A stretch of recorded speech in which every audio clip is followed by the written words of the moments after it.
ما تخنشناش في حاجه، في قاعده للحل المشكله ولا ما فيش؟ ان شاء الله خير، ان شاء الله خير. خير ان شاء الله. والله ما فيش، انا مسافر بكره الصبح احل مشكله جامبيا، دوله في افريقيا. ما نفس الموضوع، نفس الموضوع. يعني انا حليتها في ليبيا ورايح احل في جامبيا عمر ما احل في مصر. هي نظر المشكله في تطبيق الميثاق الاولمبي والمواثيق الدوليه، هي الاختلاف في وجهات النظر. المشكله في تطبيق الميثاق الاولمبي والمواثيق الدوليه. الماده 3 من الميثاق الاولمبي بتقول ايه بالظبط؟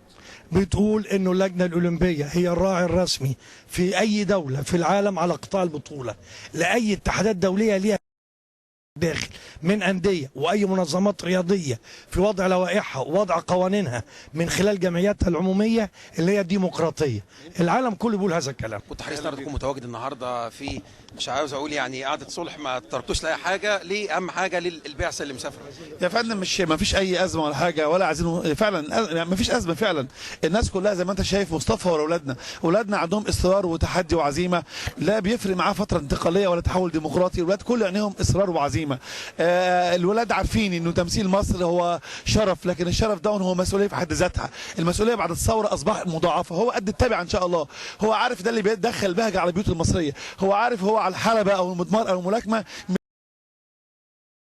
عارف ان هو الشعب المصري هيعيط معاه لما يرتفع علم ونشيد الوطني يعزف مره اخرى ويعلي اسم مصر ان شاء الله. احنا متفائلين بولادنا جدا، وقعدوا ب 35 ميداليه. انت شفت على المسرح الناس كلها واقفه من اجل هدف واحد، عشان خاطر نحفز ونشجع ولادنا اللي هم فعلا بجد هم ابطال بجد ويستحقوا كلنا نقف وراهم ان شاء الله. دكتور اسامه ياسين عنده في ايده ابطال لا يستهان بيهم، مراكز الشباب.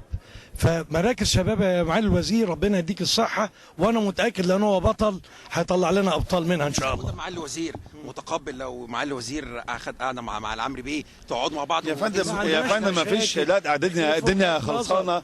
احنا في ديمقراطه وفي حوار وفي انصات وفي حاجات جيده جدا. انا عايز اقول لاولادنا دول فعلا عبر مراكز الشباب اللي بيعملوه بيقلب الخريطه علينا في كل ممكن. خريطه الالعاب والممارسه العامه تختلف.